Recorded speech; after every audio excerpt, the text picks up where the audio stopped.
حضرت مسیح موعود علیہ الصلاۃ والسلام کے چند نصائح۔ حضرت اقدس مسیح موعود علیہ الصلاۃ والسلام فرماتے ہیں کہ سو اے وہ تمام لوگوں جو اپنے تئیں میری جماعت شمار کرتے ہو، آسمان پر تم اس وقت میری جماعت میں شمار کیے جاؤ میں گے۔ یہاں ساتھ ساتھ چاہوں کہ وقت تھوڑا ہے، اپنے تئیں کا مطلب ہے اپنے آپ کو، اپنے آپ کو میری جماعت میں شمار کرتے ہو۔ ہاں آگے۔ آسمان پر تم اس وقت میری جماعت میں شمار کیے جاؤ گے جب سچ مچ تقوی کی راہوں پر قدم مارو گے۔ سو اپنی 5 وقتہ نمازوں کو ایسے خوف اور حضور سے ادا کرو کہ گویا تم خدا تعالیٰ کو دیکھتے ہو، اور اپنے روزوں کو خدا کے لیے صدق کے ساتھ پورے کرو۔ ہر ایک جو زکوٰۃ کے لائق ہے وہ زکوٰۃ دے، اور جس پر حج فرض ہو چکا ہے اور کوئی معنی نہیں وہ حج کرے۔ کوئی اگر حج فرض ہے، حج میں بعض کنڈیشنز ہوتی ہیں، اگر کوئی روک نہیں ہے اور کنڈیشنز پوری کرتے ہو تو حج کرنا چاہیے۔ ہمارے پہ الزام لگایا جاتا ہے نا احمدی حج نہیں کرتے، تو بعض روکوں کی وجہ سے نہیں کرتے۔ نیکی کو سنوار کر ادا کرو اور بدی کو بیزار ہو کر ترک کرو۔ یقیناً یاد رکھو کہ کوئی عمل خدا تعالیٰ تک نہیں پہنچ سکتا جو تقوی سے خالی ہو۔ ہر ایک نیکی کی جڑ تقوی ہے۔ جس عمل میں یہ جڑ ضائع نہیں ہوگی وہ عمل بھی ضائع نہیں ہوگا۔ ضرور ہے کہ انواع رنج و مصیبت سے تمہارا امتحان بھی ہو جیسا کہ پہلے مومنوں کے امتحان ہوئے۔ سو خبردار رہو، ایسا نہ ہو کہ ٹھوکر کھاؤ۔ زمین تمہارا کچھ بھی بگاڑ نہیں سکتی اگر تمہارا آسمان پر پختہ تعلق ہے۔ جب کبھی تم اپنا نقصان کرو گے تو اپنے ہاتھوں سے، نہ دشمن کے ہاتھوں سے۔ اگر تمہاری زمینی عزت ساری جاتی رہے تو خدا تمہیں ایک لازوال عزت آسمان پر دے گا، سو تم اس کو مت چھوڑو۔ اور ضرور ہے کہ تم دکھ دیے جاؤ اور اپنی کئی امیدوں سے بے نصیب کیے جاؤ، سو ان صورتوں سے تم دلگیر مت ہو، کیونکہ تمہارا خدا تمہیں آزماتا ہے کہ تم اس کی راہ میں ثابت قدم ہو یا نہیں۔ اگر تم چاہتے ہو کہ آسمان پر فرشتے بھی تمہاری تعریف کریں تو تم ماریں کھاؤ اور خوش رہو، اور گالیاں سنو اور شکر کرو، اور ناکامیاں دیکھو اور پیوند مت توڑو۔ تم خدا کی آخری جماعت ہو، سو وہ نیک عمل دکھلاؤ جو اپنے کمال میں انتہائی درجہ پر ہوں۔ تم اپنے دلوں کو سیدھا کر کے اور زبانوں اور آنکھوں اور کانوں کو پاک کر کے اس کی طرف آ جاؤ کہ وہ تمہیں قبول کرے گا۔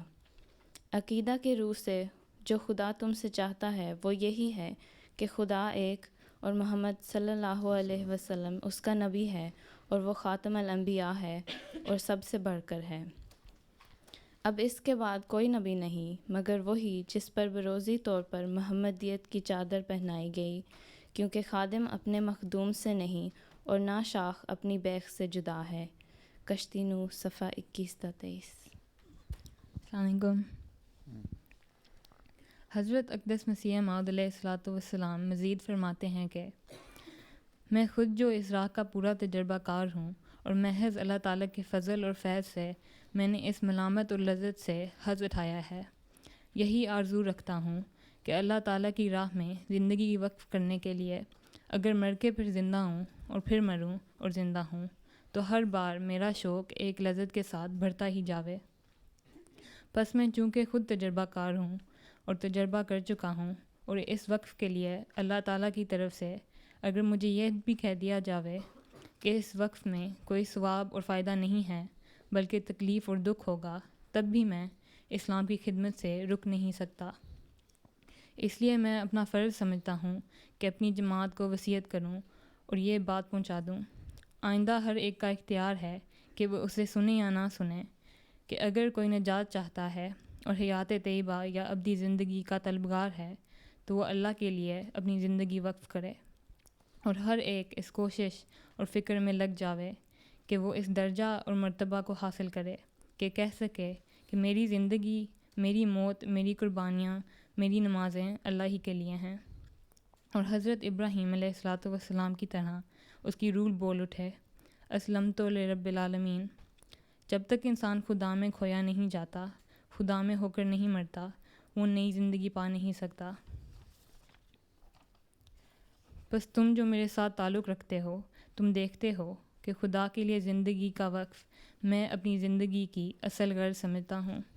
پھر تم اپنے اندر دیکھو کہ تم میں سے کتنے ہیں جو میرے اس فعل کو اپنے لیے پسند کرتے اور خدا کے لیے زندگی وقف کرنے کو عزیز رکھتے ہیں۔ ملفوظات جلد دوم صفحہ 9900۔ چلو بس ہو گیا۔ اگر اس میں تم لوگ یہاں کا رکھ لیتے نا ساتھ انہیریٹنس لا جو بھی پریکٹس ہوتی تھی آج سے 50-60 سال پہلے یورپ میں اور یہاں، تو ایک کمپیریٹیو وہ آ جاتا سامنے ہیں کہ اسلام نے کیا حقوق رکھے تھے اور یا انہوں نے کیا رکھے تھے۔ اب تو خیر کوئی آئندہ پتہ نہیں کیا ٹاپک ہونا ہے، لیکن کبھی ہو تو دیکھنا چاہیے۔ یورپ تو آج باتیں کر رہا ہے آزادی کی، عورتوں کی، اور آزادی کیا ہے کہ بے خودگی، ہاں سوائے بے خودگی کو آزادی کا نام اور کوئی نہیں ہے یہاں کی۔ صرف ایک سر ان کو جو تکلیف ہے وہ یہ ہے کہ اپنے عورتیں اپنے ننگ کو کیوں ڈھانکتی ہیں، حجاب کیوں لیتی ہیں، لباس کو صحیح پہنتی ہیں۔